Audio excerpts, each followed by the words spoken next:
auto insurance.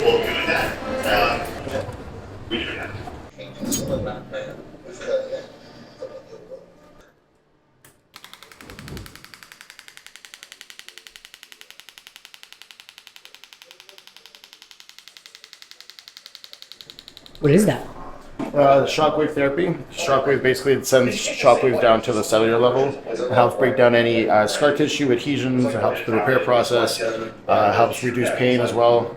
And especially with bodybuilders, they've got a lot of scar tissue buildup, a lot of tissue buildup. So something that we can't reach superficially with just a manual massage, it reaches down to the cellular level and helps open up a lot of areas. So it's very useful.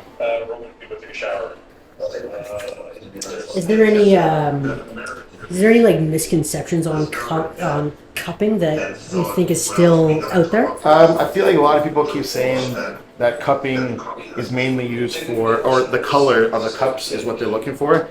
The color of the cups doesn't mean anything. Most people think the darker, the better it is, and some people will literally leave it on. That's literally just bruising the skin. The darker it is, it's not better.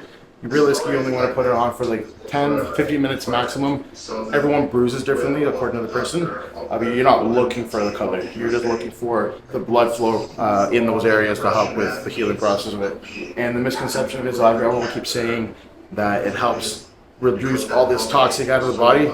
That's kind of false information. It helps move blood around, but it doesn't necessarily get toxins out of your body. That's other methods. But the main purpose of cupping is mainly getting blood flow to that area and helping decompress any myofascial tensions in those areas. How many times a week or like a month do you get this done? Once a week. I'd love to see Taylor a few times a week. Maybe in prep, I think we'll meet each other a few times a week. But right now, just about once a week. So with Coda too, big dog. So yes, I think it's very game changer. We started now 6 weeks ago, and I feel way better. Even for my injuries, for my elbows. So yeah, when I don't do the Taylor massage, I feel it, you know. So yeah, I'm here every week, but I think we could increase the frequency. Okay, so here we are with my friend, and the big boy was here. So I will let him introduce a bit. He be care of me, as I said. So, but he's an athlete too, an open. He wants to be a professional next year. So we walk in. So let's talk about you. Go on, guys. I'm Taylor PLAJA. Like you said before, I do a lot of his sport therapy stuff. So now I reached out to him because he's very knowledgeable with the training. I just currently did a competition, and I got a lot of feedback from coaches, from trainers, from the judges, and areas I need to work on. I was like, you know what? Let me go with someone knowledgeable, get me through that extra level, extra push. So he's going to guide me through these new training programs, get me to the next level that I need to. Obviously, the goal is hopefully go pro in the next year. So we need to make the changes that we need to properly. So he's going to guide me through the proper techniques, the area I need to focus on. And hopefully in this next year, we can put on some size that we need to for next year and bring it better on the stage. So let's get to it. For Taylor, for example, he has a good back, but he hasn't the back he needs to turn pro right now. So we will need focus on that. So making sure that we progress in that back, we need to know how the lats works, you know. So the lats do several things, but we just need to focus on 2 things, okay? So it's just more about adduction of the arm, okay, and of the flexion of the body, you know? So that's why we will do that first exercise, and that's why we will do in a special way. I will explain everything and why we start with that, because he has a pretty good back, but I want to make sure that the mind-muscle connection is very high. He loves the volume, he loves the pump, so I want to improve his capacity of contract the muscle. So more your elbows is up, more you have some stretching, but more it could be hard to connect the lats. So I want to start very easily with an exercise with very easy to contract, you know, just focus on contract, okay? I see lots of guys does that, you know. But the thing is, the elbow goes out. Okay, I want to see your elbows into the hip, you know. So in my case, I go my feet here in the opposite way, and so I can go very like stretching, yeah. But I want to making sure that elbows just go in, you know. I don't want to see you like that. So I'm here, okay, yeah. So my elbows goes backward, but very close to my body, you know. So I don't want to see you move, but you can protract your shoulder blades. Okay, I will explain why after that. Yep. But I want to see that. Okay. So it's very easy here because we just need to focus on the contraction. You don't have to stretch the lats and so the arms is maybe less muscle contraction on it. So why I want to start with like a pump exercise, because as I said, Taylor likes volume. So I want to make sure that after the first exercise, he is like very tight, pumped, because if Taylor is happy, it means like he will enjoy the session. So he wants to do this session every week, because enjoying your training is a part of progress. So if you love the training session, you could do every week this session. So yeah, I want to see him very pumped. The next exercise will be a tough one, more technique, but I want to make sure that the connection is very high. But he's very good, he's a good athlete, so when I touch the lats, he's very like tight. Maybe you could be more tight when you stretch. Focus, yes, better, yes. We have seen some guys doing the seated row like this, in that way. I don't want to say that because the thing is we need to just stretch the muscle as we can. So I want to make sure that that arm is as far as possible without moving my body. Because if I move that arm and my body too, nothing changed. It's pretty the same. So I want to make sure that the lats is stretching as much as possible without any compensation of my body, okay? So you need to focus on the lats. The lats is just insert here in the arm until from the back, the lower back, until the hip. So we want to just stretch the 2 points, okay? So I go there without any compensation, elbows, same behind. So I remove that accessory because as me, Taylor has a long forearm, so he is very like strength with his forearm. So that accessory for Taylor is not a good thing. You will have a lot of pressure in the brachioradialis. Yeah. I won't do that. I just want about lats. So yeah. It could be great to have some strap. Yeah. Here. That's a usual and strap. just have this kind of accessory. Okay. Yeah. We don't have maybe the same grip, but yeah. The thing is just focus on the elbows. I just want to focus that. Very good technique. Yes, very good. Yes, great. And as I said, we don't need to pre-shorten the lats because here you are in the perfect way to contract and stretch your lats. So, and the Watson machine is very good. I think it was one of the best pull down ever. So, yes, just about stretch, squeeze. Yeah, great. Up, yes. Focus here. Here, one more maybe. Yes. So I used to do as the seated row like this because your elbows is very in your hip, you know, very close to you. So you are like this. It's good because you have a very good machine because we could move the cable, but I think maybe 2 or 3 centimeters on the left it will be help you for just pull until the hip, okay?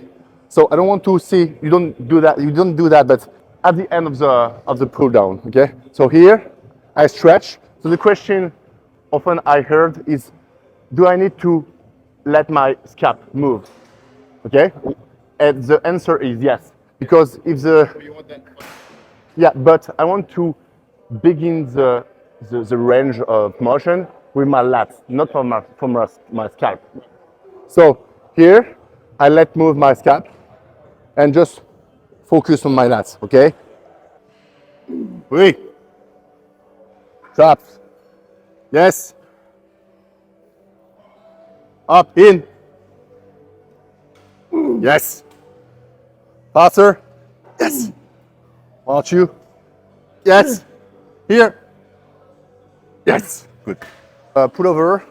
So it's the pretty same function for the lats. It's the same. So adduction, but I want to change from exercise because, as I said, it's more like funny to change, and the pattern is not pretty the same, and we have pretty good cable and machine here, so it could be great to change a bit. And the thing is an underload exercise, so we could fix more the exercise and less weight, not a lot of mechanic tension, but more of feeling. So it's just here for like finishing the lats, because after that we have a wide lat pull down and rear delt and biceps. So, and the thing is, we don't need to forget that Taylor has 2 back sessions a week, so we cannot put 25 sets for the lats.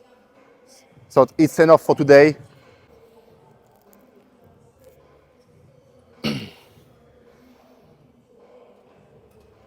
It's pretty easy to tailor to make sure that it can contract properly his lat, because he doesn't have a long tricep, so it's not a limited factor for him, because if he has, like with for example my friend Pierre, he has like a very long triceps, so if he does that kind of movement, it could be great, but he need to focus on that lats, not that triceps.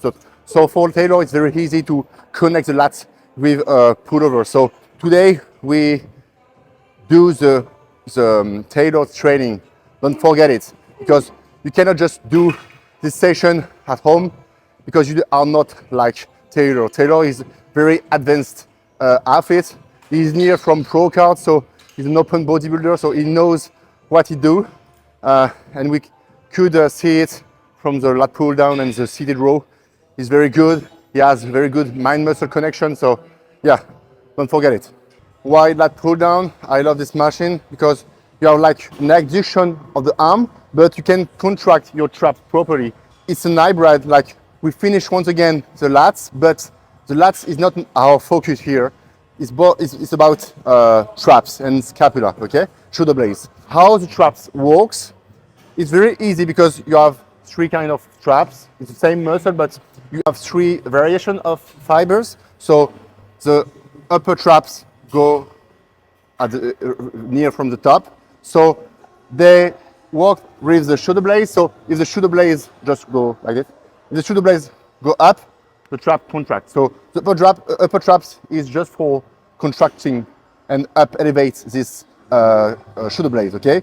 For the middle one, like middle traps, you could see that the fiber go in. So yeah, it's to make sure that the shoulder blades go in. Okay, so you remove and you go in. So it's the mid traps, and the lower traps is more about like lowering the shoulder blades. Okay, so here you have the adduction of the arm, so the lats, plus the lowering of the traps, plus this abduction of the shoulder blades. Okay, an exercise for the back, but it's very like a tough one.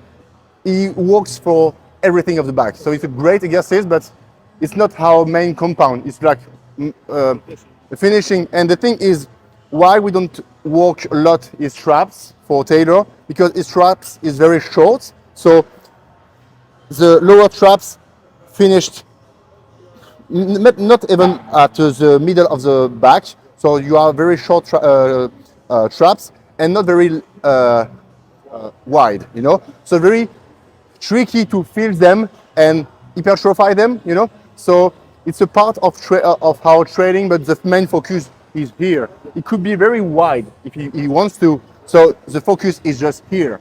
We train here just for, like, you know, simulate here. Good. Yes. Look at that traps. Just try to, yeah, to lower your upper traps. Just focus on that. Yes. Yes. It's fine. I will put some tension here. Yes. Great. Great. The shoulder blades contract together. That's not a good big mistakes for him because you don't have any wider traps. So even if you contract them, that's pretty fine. But the main focus is the real deal for sure. Yeah, I find most of the time when people miss, because realistically, when people do the movement, they engage the traps too much. Yeah. So I find by elongating, the only movement you have Yeah, here for to sure. engage is the It rear cannot delt. be so far. So sometimes people thinking they're doing the rear delt, but half the time it's using traps. Yeah. So I find if you elongate and just do that movement, the only muscle that's working is that rear delt. The thing is, today we saw for the lats, and his second weakness is the arms for an open bodybuilder. So we want to make sure they improve for the next year. So we will start with this one. So the elbows will be very high. Why? Because I don't want to put some stretch movement right here, because you have pretty short biceps. So I don't want to put a lot of tension for the first exercise. Even if you are warmed, you know, I prefer to start with contraction and making sure that you feel the muscle right, and we don't need to stretch a lot because you have another arms day in the week. So I want to make sure you recover well. So it's just about contracting, and the second exercise, the last exercise, is pretty the same. It's like pressure. Yeah, full stack, baby. Come on. Work out for the 24. Yes. Let's progress in these arms. Let's go. Yes. Come on, Taylor. Yes, that's it. Yes. Come on. Up. 2 more. 1 more. And keep. Up, up, up, up, up, up, up. Okay. Up. Okay. That's fine. Yes. Yes. Come on. Last one. Yes. 2, 1. Okay. Business finished. The job is done. So I'm pretty confident and happy about his technique. So he's maybe way better than I thought. So it's a good thing. I think he has a good potential for the pro card next year. It's a goal. So it's our purpose, because we talked about that. It's a win-win if we could Work together. Yeah, work together. Work together, we help each other out. He helps me out progress, and we help each other in business. I do my therapy, he does his training, we help each other out. That's what bodybuilding is all about, helping each other out and progress. And it's like you said, it's a win-win regardless. So I progress, he progresses as a coach, we all win, and everybody does well. So thank you for that. I hope everyone loves that kind of content. If you want to show me with Taylor, do some another training, it could be great to do the legs, because he's very good at legs, but especially maybe arms day, I don't know, just write in the comments, and we could be very happy to do that. don't forget to like and subscribe, guys. See you next Sunday, and bye-bye.